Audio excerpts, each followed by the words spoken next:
Sud FM. Il est 12h.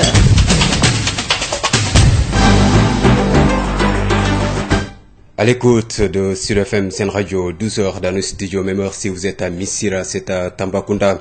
Perpétuité pour Pape Alioune Fall, reconnu coupable de meurtre et de tentative de viol sur Binta Camara. Même peine pour 5 des 7 prévenus dans le meurtre du major Tamsir Sané et 15 ans de réclusion criminelle pour Moustapha Ndiaye du Pur. La chambre criminelle de Tambacounda a donné ses verdicts ce matin. Les précisions de notre correspondant sur place, Boubacar Tamba, suivre dès le début de cette édition.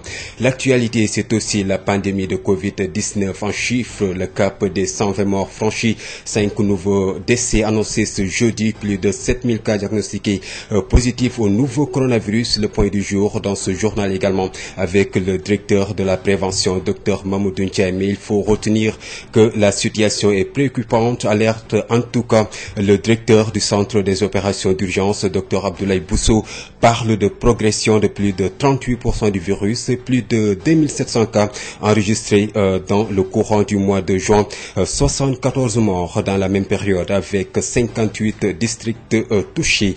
Dans ce journal, il sera également question du semestre intensif annoncé en Conseil des ministres hier par le chef de l'État Macky Sall pour relancer l'économie du pays dans ce contexte de crise. Le consultant bancaire Mohamed Dia indique la voie et comment, vous l'entendrez, il sera l'invité de El Rajou Malik Ndiaye. L'actualité internationale sera de mise.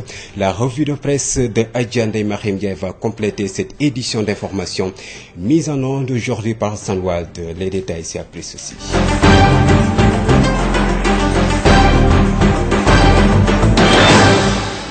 Sud Midi.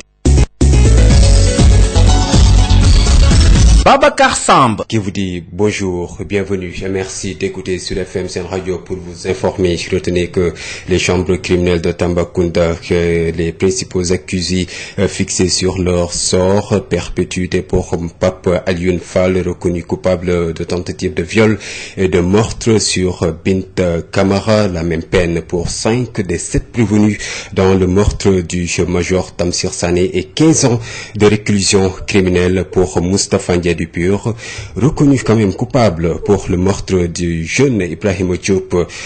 Boubacar Tamba, bonjour, vous êtes en direct. Bonjour Babacar Sao, comme vous l'avez si bien dit, Pape Alioune Fall a été reconnu coupable de tentative de viol et de meurtre sur la personne de Binta Camara. Il a été condamné par le tribunal à la réclusion criminelle à perpétuité. Il va payer le franc symbolique à titre de dommages et intérêts à la famille de la victime dans l'affaire du commandant de l'ex-commandant de la brigade de gendarmerie de Koupentoum, le major Tamsir Sané. Idrissa Sow, alias Paul Borafet, Kekoro Baba, Doudouba, Didemba, Zirei, Moussa Diao et Sidi Diallo sont condamnés à la réclusion criminelle à perpétuité et à allouer la somme de 100 millions de francs à la famille de Tamsir Sané, 2 millions à chacun des gendarmes blessés. Le tribunal a aussi condamné Pateba et Khouressi Diallo à 6 mois avec sursis pour délit de recel et de détention d'armes sans autorisation administrative. Le tribunal les condamne solidairement à payer les coupables les dites sommes. Quant à l'affaire Ibou Diop, le jeune tué durant la campagne électorale par des militants du PUR, Moustapha Ndiaye, lui, a été reconnu coupable de meurtre et il est condamné à 15 années de réclusion criminelle. Son co-accusé Ousmane Sidibé, quant à lui, a été acquitté. Les 11 autres éléments du PUR sont condamnés chacun à 3 mois d'emprisonnement ferme pour détention d'armes sans autorisation administrative. Tel est le délibéré justement des chambres criminelles de Tambacounda. Boubacar Tamba depuis Kédougou, où il pleut des averses pour Sud FM.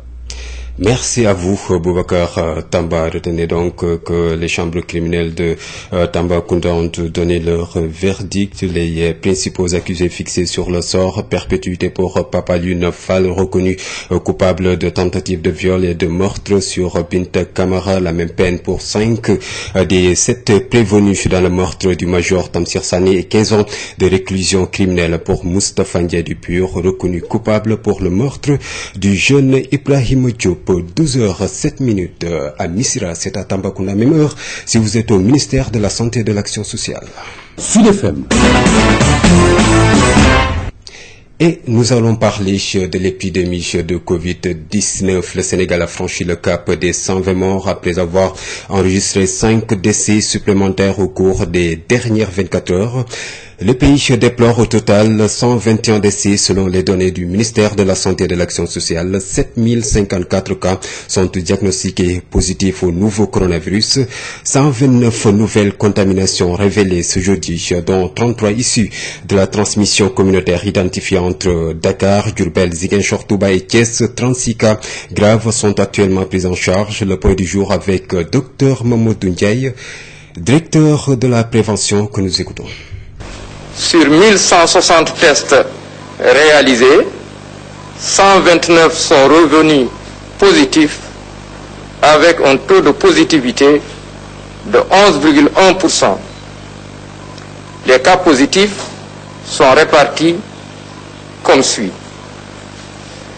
96 cas contacts suivis par nos services, 33 cas issus de la transmission communautaire répartis entre Rufisque 4, Mbao 4, Plateau 3, Ouakam 3, Ouest Foire 2, Mariste 2, Ngor 2, Diourbel 2, Ziguinchor 2, Dieuppeul 1, Derklé 1, Cité Marine 1, Almadies 1, Gibraltar 1, Keur Massar 1, Diamniadio 1, Touba 1 et Thiès 1.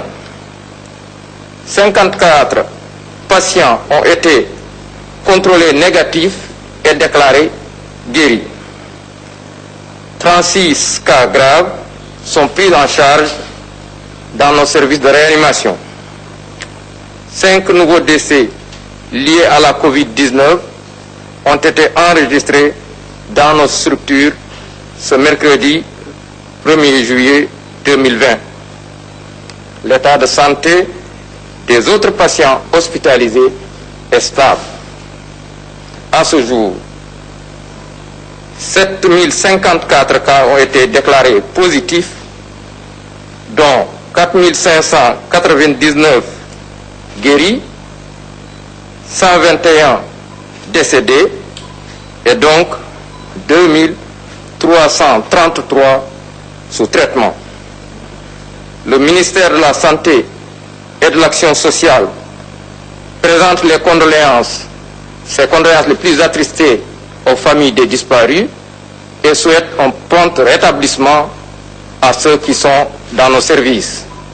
Le ministère de la Santé et de l'Action sociale réitère ses recommandations aux populations, notamment le respect strict des mesures de prévention individuelle et collective. Je vous remercie. À l'instant, Dr Mamadou Ndiaye, directeur de la prévention. Et puis, en 4 mois, les chiffres concernant la progression de la Covid-19 se présentent comme suit. S'il vous plaît, 7054 cas confirmés depuis la détection du premier cas et 295 cas graves pris en charge dans les services. Ces cas graves sont pour la plupart répertoriés dans la région de Dakar. C'est ce que nous dit en tout cas Amadou Diarabey, le directeur du SAMU, que nous écoutons. Ces cas sévères à graves représentent quand même 4% de l'effectif de cas confirmés que nous avons. C'est un chiffre qui est quand même en hausse par rapport à ce que nous notons habituellement, parce que depuis le début de l'épidémie, les cas sévères à graves représentaient à peu près 1,3% donc des cas confirmés. Aujourd'hui, nous sommes à 4% de cas sévères à graves sur l'ensemble de l'effectif que nous avons noté. Et parmi ces 295, 116 personnes ont perdu la vie. Je profite de l'occasion pour m'incliner devant de mémoire et présenter mes condoléances à leurs familles respectives. Alors, ces 116 décès sur 200 cas sévères à graves représentent 41% de létalité. Ça veut dire quoi? Sur 10 malades admis en soins intensifs et en réanimation, 4 sont décédés. Ça veut dire que 6 également ont été guéris, sont rentrés chez eux ou bien transférés dans les CTE pour suivi. Et si nous regardons également bien les chiffres, l'âge moyen des malades que nous admettons dans les soins intensifs et réanimation est de 65 ans. Mais quand même une particularité, ce mois-ci, on a noté des extrêmes de 15 ans. On a eu des malades de 15 ans, un malade de 15 ans, de 18 ans et un autre malade de 34 ans qui ont présenté des cas sévères à graves. Et l'autre extrême est de 92 ans. La personne la plus âgée, prise en charge dans nos services de réanimation, était âgée de 92 ans. Dans ces CT également, une particularité, des femmes enceintes ont été prises en charge. 32 femmes enceintes au total ont été prises en charge, présentant la maladie à Covid. Parmi ces 32, 4 accouchements ont été effectués dans ces centres-là, dont 2 par césarienne, mais également 2 par accouchement par voie basse. Mais je rappelle que pour ces femmes enceintes, l'évolution a été favorable pour elles, mais également pour leurs enfants. Et puis retenez qu'en termes du nombre de contaminations, une progression de plus de 38% a été notée, 2765 cas enregistrés dans le courant du mois de juin. Les cas de décès ont également augmenté dans cette même période, 74 morts pour être précis. Toutes les régions du pays sont touchées, 58 districts infectés. Les précisions avec Dr Abdoulaye Bousso, directeur du centre des opérations d'urgence. En termes de nombre de cas, nous avons une progression de plus de 38%, avec plus de 2765 cas notés dans le courant du mois de juin. La proportion des guéris a aussi très bien évolué parce que nous étions à 2414 guéris, aujourd'hui nous sommes à 4599 guéris. Nous avons un taux de guérison à 65%, quelque chose qui est quand même très appréciable. Toutefois, le nombre de décès a fortement augmenté, surtout pour ce mois de juin. Comparé aux 3 mois précédents, nous avons une progression de presque 74 décès. Concernant la proportion des cas entre les cas de contact communautaire et importé, les cas contacts sont aujourd'hui à 78,5%. Les cas communautaires ont augmenté un peu et sont aujourd'hui à 19,5% contre 10,20% lors de notre précédente communication. Les cas importés restent stables autour de 2%.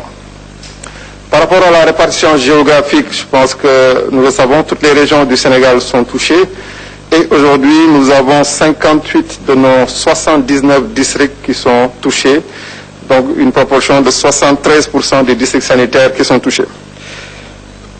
Aujourd'hui nous avons quand même 21 districts qui n'ont jamais eu de cas et nous avons également noté aujourd'hui 7 districts qu'on peut considérer comme inactifs. C'est des districts qui avaient des cas et qui depuis 28 jours, c'est-à-dire 14 fois la durée d'incubation du virus, n'ont plus de cas. Donc c'est essentiellement les districts de Djouloulou, Nioro, Diakhao, Sakal, Linguère, Goudiri et Kédougou. Et on espère que d'autres districts pourront également rentrer dans le bas. Concernant les agents de santé infectés, lors de notre précédente communication, nous étions à 136 personnels de santé infectés. Aujourd'hui, en tout cas sur ce mois de juin, nous avons une progression de plus 100. Nous sommes à 236 personnels de santé infectés. Et comme on le dit, ce personnel de santé infecté est infecté dans la structure de santé, mais également dans la communauté. Chose particulière à noter cette fois-ci, c'est que nous avons maintenant des agents infectés dans nos centres de traitement. Et nous en avons 5 qui ont été notés. Et ces 5 agents sont actuellement pris en charge dans les structures et leur état de santé est stable. Désormais, les tests ne se feront que sur les personnes symptomatiques et vulnérables. La prise en charge à domicile se poursuit. Décision en tout cas des autorités sanitaires pour libérer les centres de traitement en saturation. La prise en charge à domicile permettra aussi de réduire la stigmatisation. Précisons que plus de 200 personnes infectées ont refusé d'aller dans les centres de traitement. Les précisions avec vous, Khadisen. Une nouvelle situation, une nouvelle stratégie. Les cas augmente, 7054 cas enregistrés depuis le début de la pandémie. Conséquence, il y a une tension sur la disponibilité des lits dans les centres de traitement. La prise en charge à domicile sera renforcée selon le professeur Moussa Sedi, chef du service des maladies infectieuses à l'hôpital Fann. Il y a une tension sur la disponibilité des lits au niveau des centres de traitement. C'est pour cela que la prise en charge à domicile est encore indiquée en ce moment. Il faut s'adapter au contexte. Libérer des malades nous permet de prendre en charge aussi d'autres malades qui ont des facteurs de gravité ou de facteurs de survenue de complications. Un autre fait qui pousse les autorités à prendre une telle décision, ce sont les cas de refus. 200 personnes ont refusé d'aller dans les centres de traitement, ajoute Abdoulaye Bousso, directeur du COUS. Donc avec l'augmentation de la stigmatisation, il y a eu des cas de refus et nous en avons plus de 200 personnes qui refusent d'aller dans les centres de traitement. Ces personnes, nous ne pouvons pas les abandonner. Nous sommes obligés de les prendre en charge et donc c'est dans ce cadre-là que cette stratégie va être développée, renforcée, parce qu'à ce jour, nous avons déjà plus de 200 personnes entre Dakar et Diourbel qui ont été guéris à domicile. Nous avons une meilleure maîtrise, une meilleure connaissance de la transmission de cette maladie et nous savons qu'une personne peut être positive et vivre en famille en respectant les mesures barrières, suivies par l'équipe du ministère de la Santé et pouvoir guérir. Plus de tests pour les personnes contacts. Cette fois-ci, l'accent sera mis sur les personnes vulnérables. Désormais, seules les personnes symptomatiques seront testées. Les tests ne se feront que sur les personnes qui sont symptomatiques. Donc le test systématique que nous faisions sur les contacts qui n'avaient pas de symptômes, cette stratégie va être arrêtée. Donc aujourd'hui, les tests ne feront que sur les personnes symptomatiques. Et cela aussi, c'est important que les populations puissent le comprendre et qu'on ne soit pas là à demander des tests. Que la stratégie maintenant, c'est que le test se fera sur les personnes qui sont symptomatiques et les personnes vulnérables. Ça ne veut pas dire que les personnes contacts ne seront pas suivies, ne seront pas répertoriées. Donc ces personnes seront suivies. Sur le plan économique, la prise en charge à domicile va permettre à l'État d'économiser plusieurs milliards. Hadisen, retenez que la perte du goût et de l'odorat des signes cliniques de la maladie à Covid-19, c'est-à-dire l'anosmie et l'acquisition, sont de nouveaux types de signes qui sont significatifs du nouveau coronavirus. Le professeur Moussa Seydi invite les personnes qui présentent des signes de s'auto-confiner. Le chef du service des maladies infectieuses s'est aussi prononcé sur les séquelles. Je vous propose de l'écouter. L'anosmie, c'est la perte de l'odorat. L'agasie, c'est la perte du goût. Plus précisément, on trouve de la perception du goût du salé, du sucré, de l'amer, de l'acide et même du goût du glutamate de sodium. Ces signes sont évocateurs de Covid-19 durant cette période. Je ne dis pas spécifique, parce qu'on peut les voir dans la grippe et dans d'autres pathologies. Mais dans plus de 50% des cas, les patients qui présentent ces signes, quand ils sont testés au Covid-19, s'avèrent véritablement être infectés par le virus SARS-CoV-2. Je vais donc inciter à ceux qui présentent ces signes de s'auto-isoler pour éviter de contaminer leur entourage, mais aussi de saisir la cellule d'alerte pour que le nécessaire soit fait pour une meilleure prise en charge dans les meilleurs délais. L'autre élément sur le plan clinique qu'il me paraît essentiel de souligner, c'est la possibilité de survenir de séquelles. Les séquelles peuvent être de plusieurs ordres. Même si ce n'est pas courant, c'est important d'avoir cela à l'esprit. Et je le souligne parce que j'aimerais que les patients qui ont eu un rendez-vous, que ces patients-là respectent ces rendez-vous qui leur sont donnés. Je peux donner l'exemple des séquelles respiratoires, la fibrose pulmonaire qui peut survenir chez des patients qui ont eu des lésions pulmonaires étendues durant la maladie.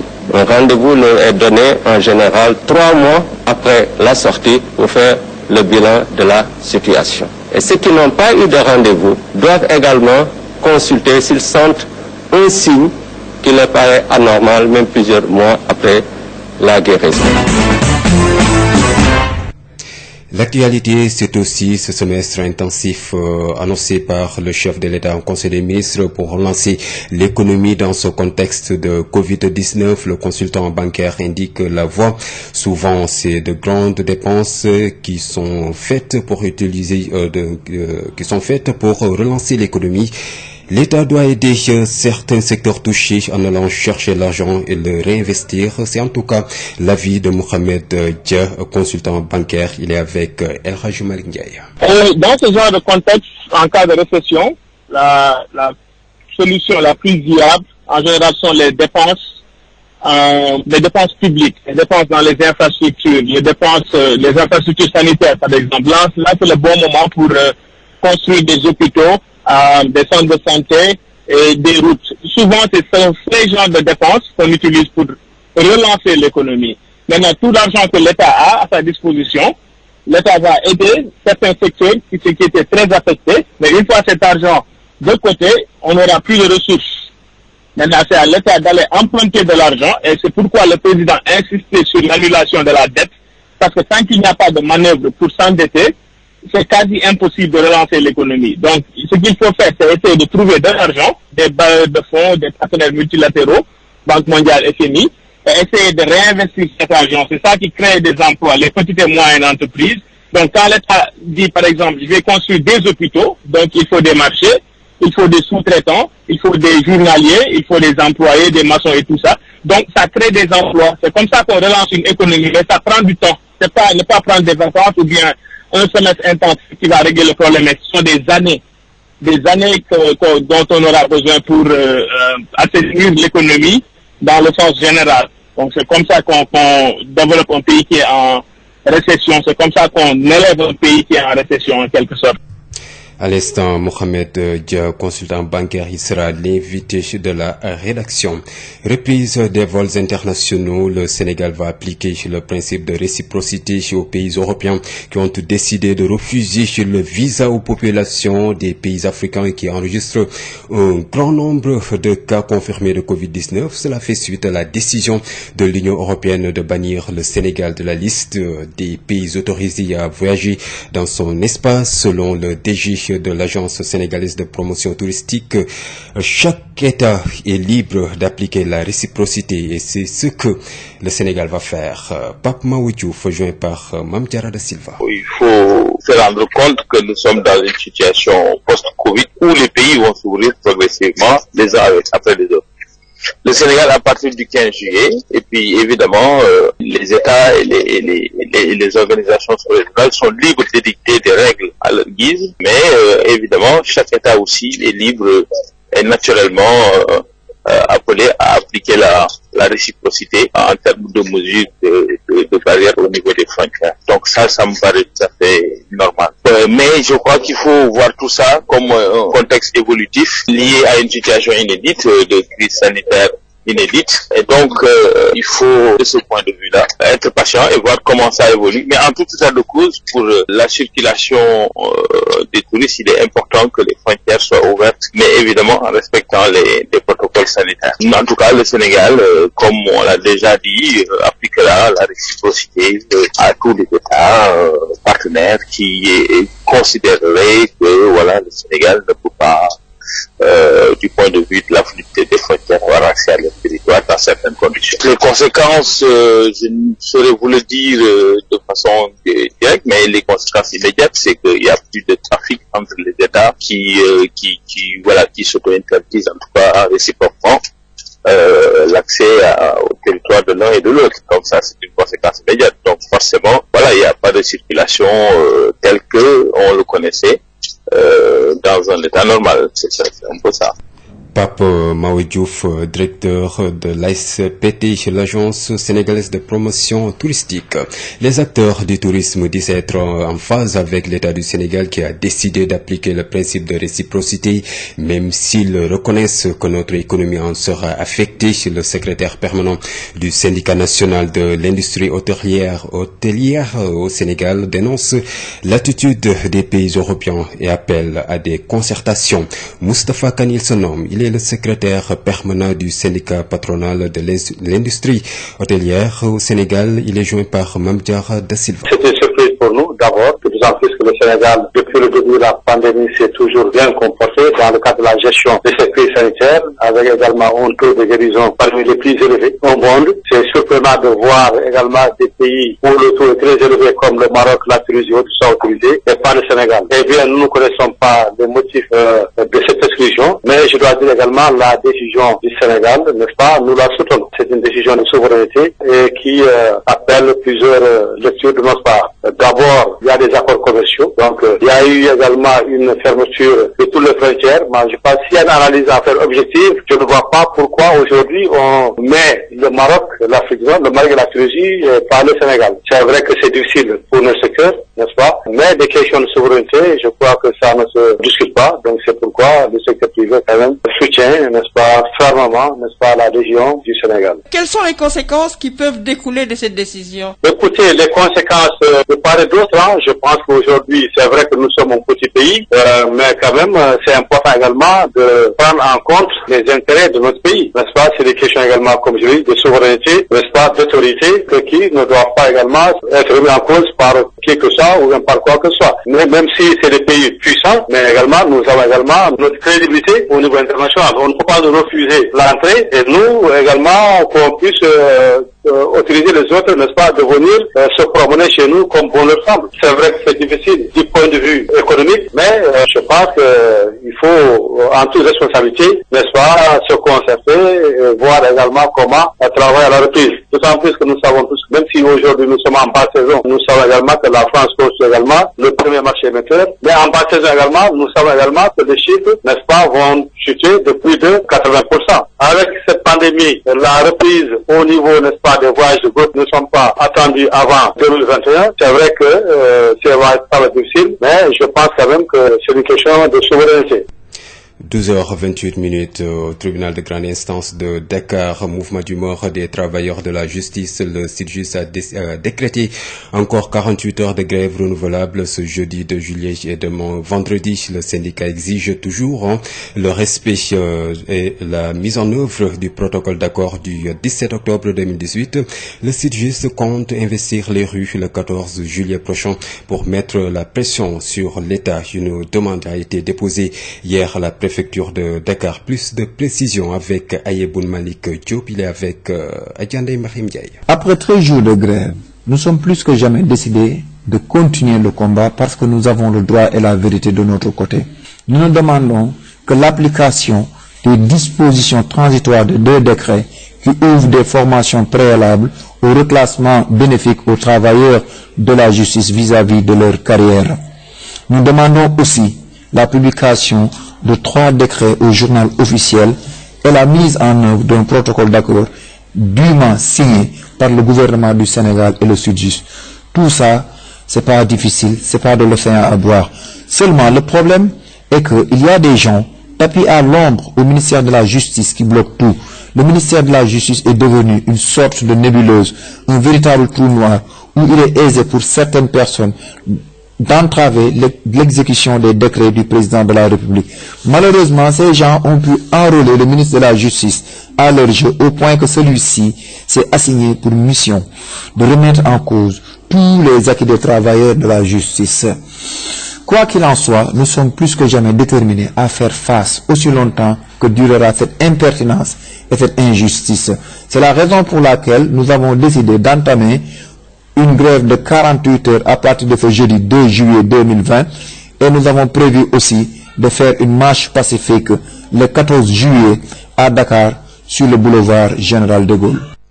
Distribution de kits alimentaires à Diourbel. 2405 ménages de la commune de Ngoye ont reçu leurs vivres, nous dit Adam Ndiaye.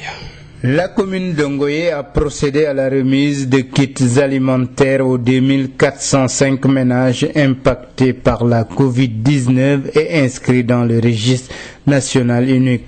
Le conseil municipal a également dégagé une enveloppe de 16,5 millions pour ratisser large. Le haut conseiller des collectivités territoriales, François Fall, est le maire de Ngoye. Depuis le début de la lutte contre la Covid, la commune n'a cessé vraiment de faire des efforts en matière de masques, en matière d'eau de javel, en matière de savon.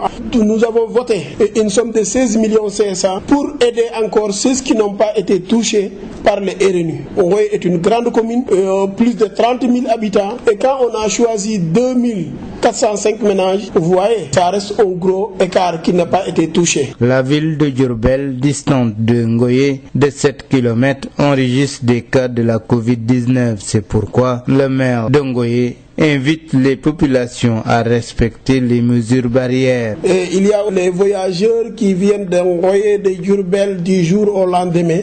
C'est pourquoi nous serrons les mains. Nous demandons toujours à la population de respecter les mesures barrières, de porter des masques, d'éviter encore les rassemblements. Cette aide alimentaire qui coïncide avec le début de l'hivernage permet aux paysans de mieux s'occuper de leurs champs. L'un des bénéficiaires explique.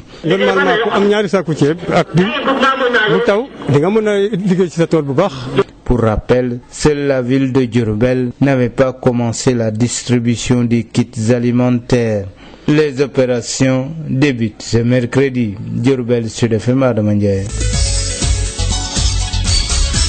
Sud International. 12h32 en Guinée. Vous pouvez nous écouter via www.sudfm-radio.com. En Guinée, justement, la frustration est toujours palpable. 2 jours après des manifestations qui ont agité la ville de Kankan, fief du président Alpha Condé, dans l'est du pays. Mardi, des jeunes ont marché pour protester contre les coupures d'électricité. Un ras-le-bol pour pointer du doigt le manque de suivi dans les projets d'infrastructure. En Algérie, figure emblématique de la contestation, Karim Tabou, remis en liberté ce jeudi. Selon son avocat, Karim Tabou, emprisonné depuis le 26 septembre 2019, avait été condamné en appel le 24 mars dernier à 1 an de prison ferme pour atteinte à l'intégrité du territoire national. Il est également poursuivi pour atteinte au moral de l'armée dans le cadre d'une autre affaire dont le procès a été reporté au 14 septembre. Situation des réfugiés, la France au banc des accusés. Paris a été condamné pour manque d'assistance à des demandeurs d'asile par la Cour européenne des droits de l'homme. Sud Midi, l'invité. Il s'agit de Mohamed Dia, consultant bancaire qui revient sur le semestre intensif annoncé en Conseil des ministres par le chef de l'État Macky Sall pour relancer l'économie dans ce contexte de Covid-19. Le consultant bancaire indique que la voie, souvent, c'est de grandes dépenses qui sont faites pour relancer l'économie. L'État doit aider certains secteurs touchés en allant chercher l'argent et le réinvestir. C'est en tout cas son avis. Il est avec El Hadj Malick Ndiaye. Nous sommes avec Mohamed Dia, consultant bancaire. Bonjour. Bonjour. Alors, le chef de l'État a annoncé hier un semestre intensif de travail pour relancer l'économie. Alors, sur quel levier s'appuyer pour relancer l'économie dans ce contexte? Dans ce genre de contexte, en cas de récession, solution la plus viable, en général, sont les dépenses publiques, les dépenses dans les infrastructures, les infrastructures sanitaires, par exemple. Là, c'est le bon moment pour construire des hôpitaux, des centres de santé, et des routes. Souvent, ce sont ces genres de dépenses qu'on utilise pour relancer l'économie. Maintenant, tout l'argent que l'État a à sa disposition, l'État va aider certains secteurs qui étaient très affectés. Mais une fois cet argent de côté, on n'aura plus de ressources. Maintenant, c'est à l'État d'aller emprunter de l'argent et c'est pourquoi le président a insisté sur l'annulation de la dette. Parce que tant qu'il n'y a pas de manœuvre pour s'endetter, c'est quasi impossible de relancer l'économie. Donc, ce qu'il faut faire, c'est essayer de trouver de l'argent, des bailleurs de fonds, des partenaires multilatéraux, Banque mondiale, FMI, et essayer de réinvestir cet argent. C'est ça qui crée des emplois, les petites et moyennes entreprises. Donc, quand l'État dit, par exemple, je vais construire des hôpitaux, donc il faut des marchés, il faut des sous-traitants, il faut des journaliers, il faut des employés, des maçons et tout ça. Donc, ça crée des emplois. C'est comme ça qu'on relance une économie, mais ça prend du temps. C'est pas ne pas prendre des vacances ou bien un semestre intensif qui va régler le problème, mais ce sont des années dont on aura besoin pour assainir l'économie dans le sens général. Donc c'est comme ça qu'on développe un pays qui est en récession, c'est comme ça qu'on élève un pays qui est en récession en quelque sorte. Mais Mohamed, le FMI et la Banque mondiale imposent également leur choix économique. En général, ce sont ces institutions, les institutions de Bretton Woods, qui peuvent se permettre de nous prêter de l'argent de-delà de notre seuil d'endettement prévu, le 70%. Donc, on ne peut pas respecter 70%. Si on veut respecter ces 70%, avec le changement de base du PIB, on est à 60 et quelques, donc 70, c'est presque quasi rien. Donc, ce sont ces institutions, avec des dérogations peut-être, qui peuvent nous prêter de l'argent pour qu'on puisse s'endetter. Parallèlement, en contrepartie, ces institutions vont nous imposer des choix économiques à prendre. Ils vont décider d'élever les prix de l'énergie, par exemple. Ils peuvent nous forcer à diminuer l'effectif de la fonction publique, à afficher les prix réels. Donc cela va affecter le monde rural, donc ça va encore augmenter la pauvreté dans ce milieu. Donc c'est ça le danger en fait, mais on n'a pas trop le choix en ce moment. Le seul choix en fait que nous avons, ce sont ces institutions parce que les autres pays ont leurs propres problèmes. La Chine par exemple peut annuler sa dette, mais bon, on a reçu quoi, 1000 milliards de la Chine au total, en quelque sorte. Donc cela vous montre que ce n'est pas extraordinaire. Donc c'est la Banque mondiale et le FMI, ce sont ces institutions, malheureusement en ce moment, qui peuvent nous aider. Et la faute à nous aussi et à ces institutions, parce qu'il ne faut pas qu'on oublie que ces institutions font profit aussi, hein, ce sont des banques. Donc ils empruntent de l'argent à un taux faible, puis ils pètent au pays à des taux relativement élevés par rapport aux taux empruntés. Donc ils peuvent vous donner de l'argent pour certains projets qui ne sont pas trop viables ou qui n'ont pas un retour sur investissement. L'essentiel pour ces banques, ce sont qu'elles se fassent payer.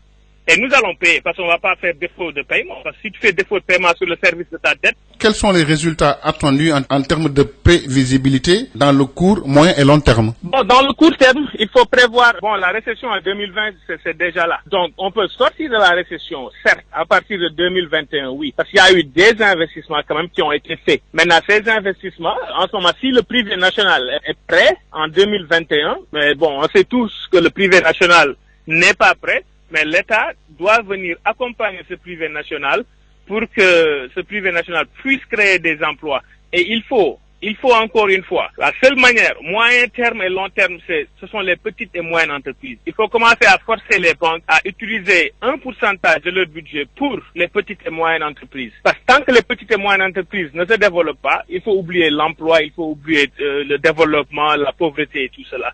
Donc les banques doivent prêter de l'argent aux petites et moyennes entreprises. L'État doit se porter garant de ces prêts. Par exemple, au lieu de dépenser des milliards pour la délégation de l'entrepreneuriat rapide, créer quelques emplois, des emplois en général donnés aux gens de même couleur.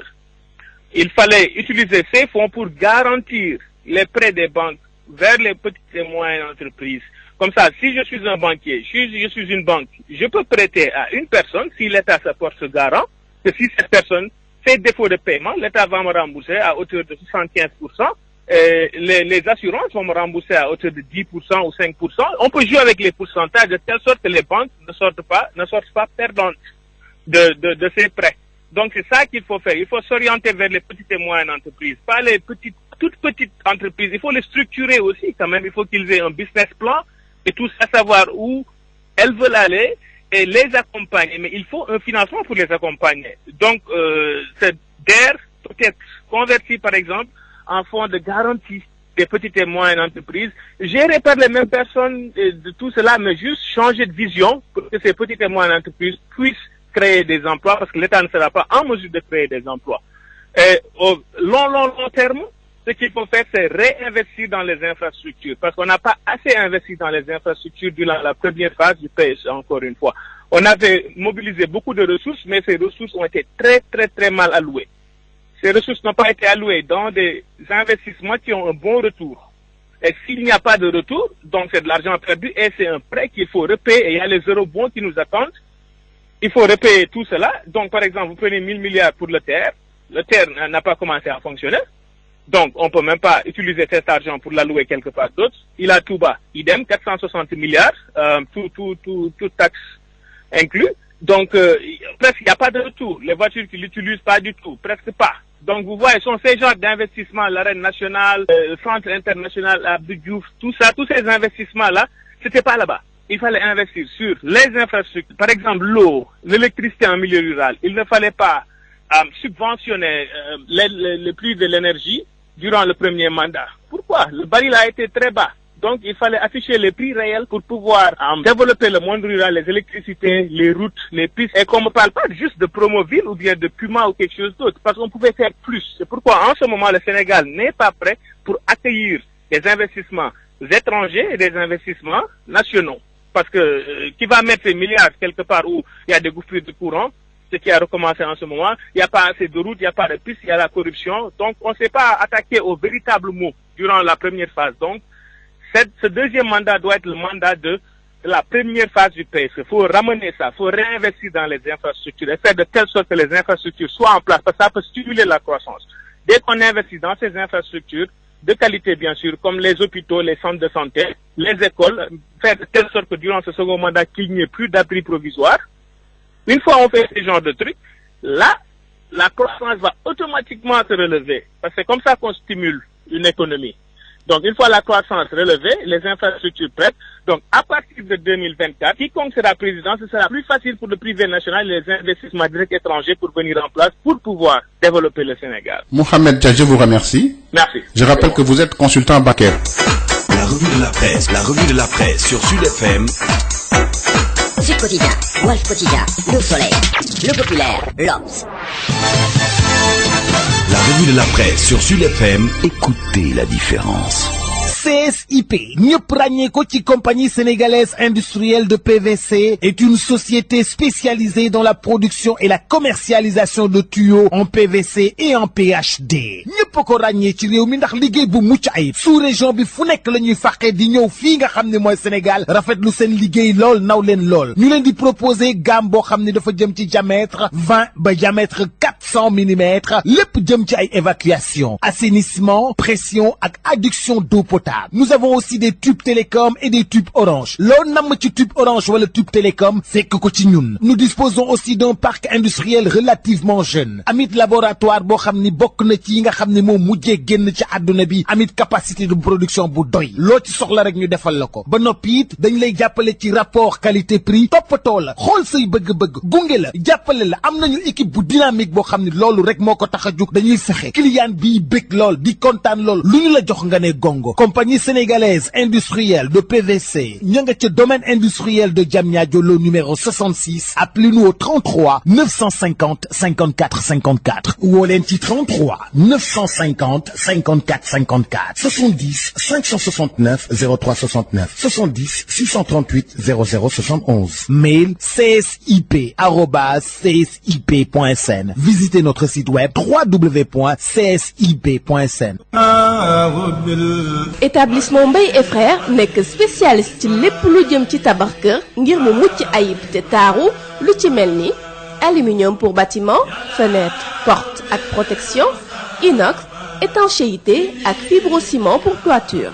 ñun waa réew mi xam nañ ne boo bëggee tabax lu mucc ayib matériaux yu baax te wóor ngay wut moo tax établissement Mbaye et Frères jóg ci sa teel moo tax ngeen taamu ko. Établissement Mbaye et Frères am na itam gamme rideau métallique, lame pleine, tube ondulé, fer forgé pour menuisier métallique yi, inox ngir seeni ouvrage balcon ak yeneen. Profil d'aluminium ak vitrage, faux plafond BA13 ak gamme verre. Te xam ngeen ne nawet bi yegsi na moo tax étanchéité bi lu fa am solo la. Pour seeni commande mën ngeen woote ci établissement Mbaye et Frères ci HLM 1 avenue Cheikh Ahmadou Bamba, téléphone 33 864 75 15 33 864 75 15 wala ngeen woote ci seen succursale ba nekk ca Parcelles Assainies jàkkaarloog croisement 22 ca établissement Mbaye et Frères ay ndaw yu xarañte mën seen liggéey ngeen di fa fekk ñu toppatoo leen ni ngeen ko bëggee.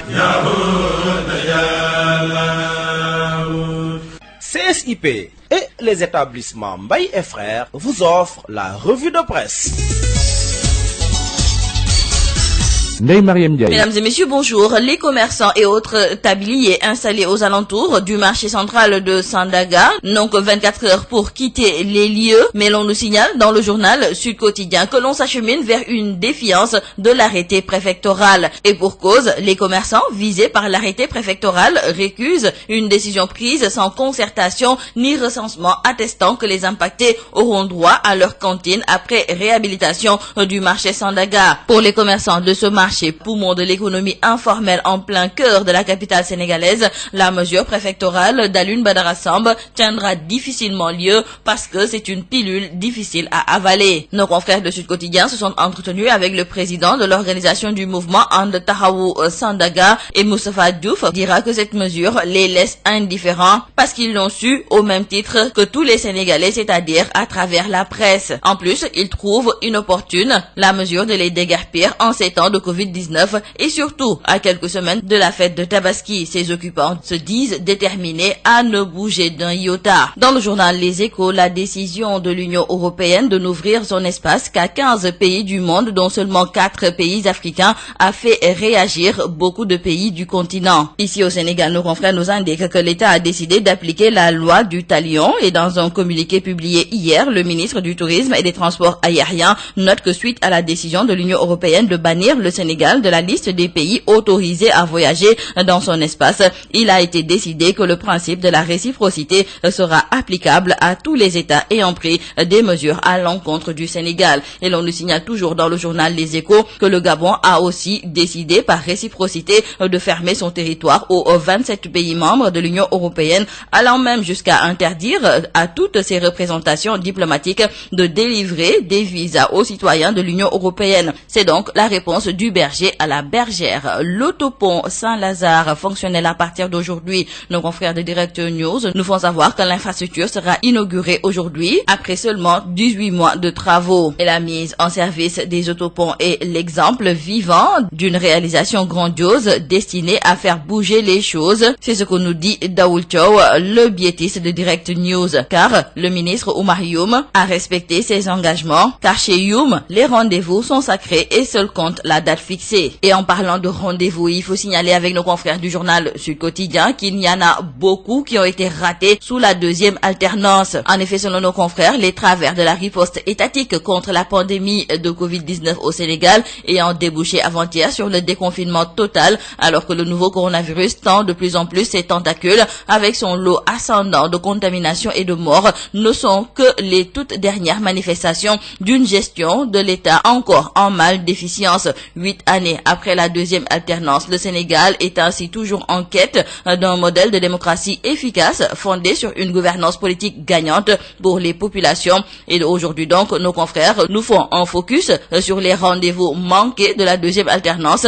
qui prouvent à quel point le président Macky Sall, dont l'élection le 25 mars 2012 avait suscité une grande lueur d'espoir et est encore loin des engagements de rupture pris devant le peuple sénégalais et du modèle gagnant promis aux Sénégalais lambda.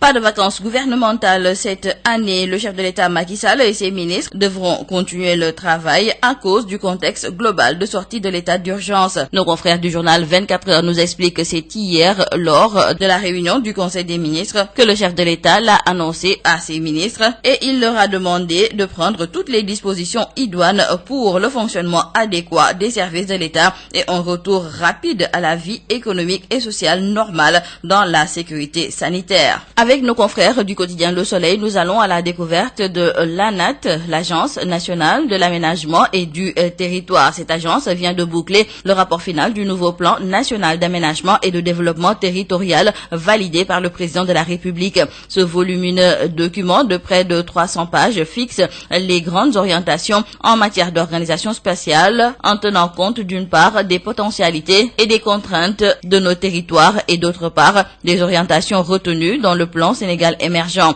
Son objectif est de promouvoir face aux déséquilibres territoriaux et disparités zonales le développement du pays à partir de ces territoires par une bonne structuration de l'espace et une valorisation durable des ressources et potentialités des territoires. La pandémie du coronavirus continue sa propagation ici au Sénégal et nos confrères du journal Libération ont noté qu'en l'espace de 72 heures, il y a eu 11 décès constatés et 339 nouveaux cas positifs qui ont été détectés et comme si cela ne suffisait pas, 35 malades sont dans un état grave. Une situation catastrophique à en croire nos confrères. Et dans le journal Wa Grand Place, c'est le mouvement Aar Suñu Moomel qui prédit aussi un après Covid-19 catastrophique concernant la campagne agricole. Pour le collectif de défense du monde rural Aar Suñu Moomel, la campagne de distribution de semences d'arachide débute mal, une situation causée par les opérateurs qui, à la place de la semence, distribuent de l'argent, ce qui crée bien des difficultés pour les cultivateurs et c'est pourquoi son président Bachir Ba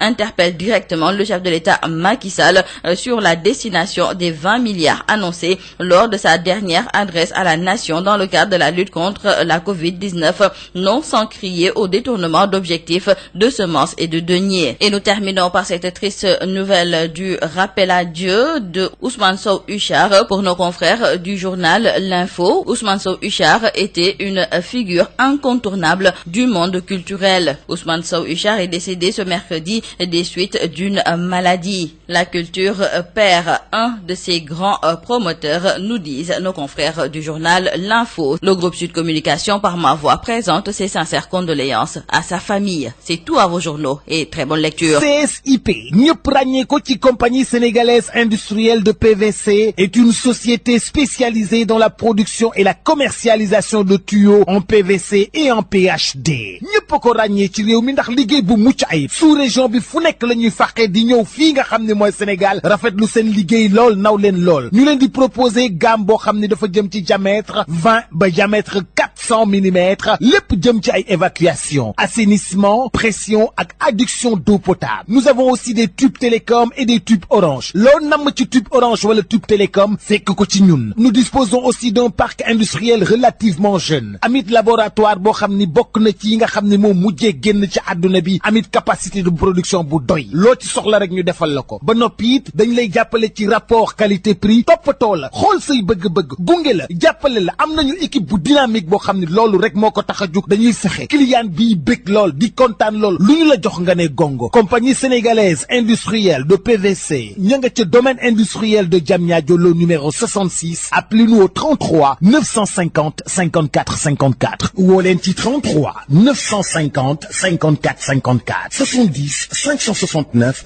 03 69 70 638 00 71. Mail csip@csip.sn. Visitez notre site web www.csip.sn. Établissement Mbaye et Frères nekk spécialiste ci lépp lu jëm ci tabax kër ngir mu mucc ayib te taaru lu ci mel ni aluminium pour bâtiment, fenêtre, porte ak protection, inox, étanchéité ak fibrociment pour toiture. ñun waa réew mi xam nañ ne boo bëggee tabax lu mucc ayib matériaux yu baax te wóor ngay wut moo tax établissement Mbaye et Frères jóg ci sa teel moo tax ngeen taamu ko. Établissement Mbaye et Frères am na itam gamme rideau métallique, lame pleine, tube ondulé, fer forgé pour menuisier métallique yi, inox ngir seeni ouvrage balcon ak yeneen. Profil d'aluminium ak vitrage, faux plafond BA13 ak gamme verre. te xam ngeen ne nawet bi yegsi na moo tax étanchéité bi lu fa am solo la.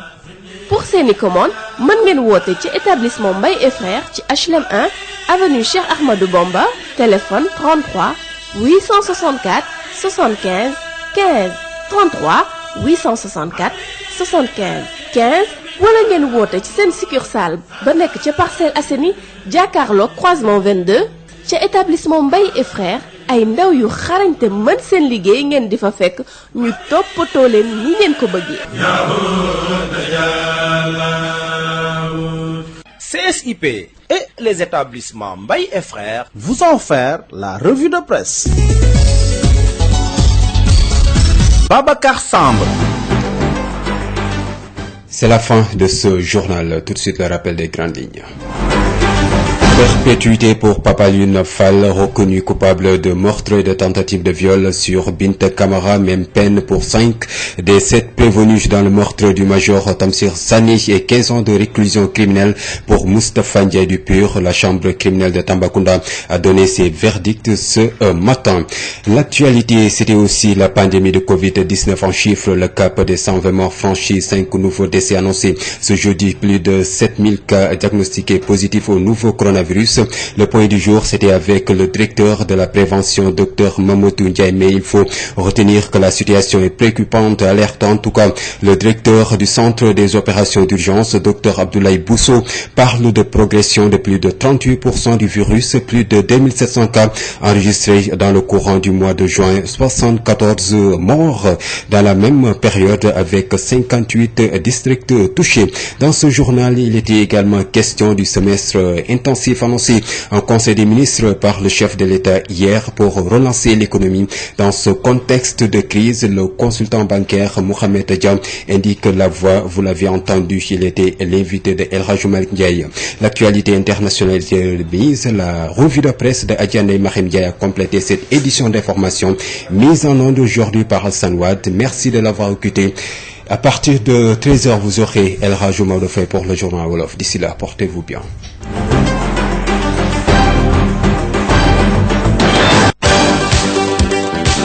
que vous soyez à travers le monde, téléchargez l'application Sud FM Radio Sénégal pour écouter en direct ou en replay vos émissions préférées. L'appli Sud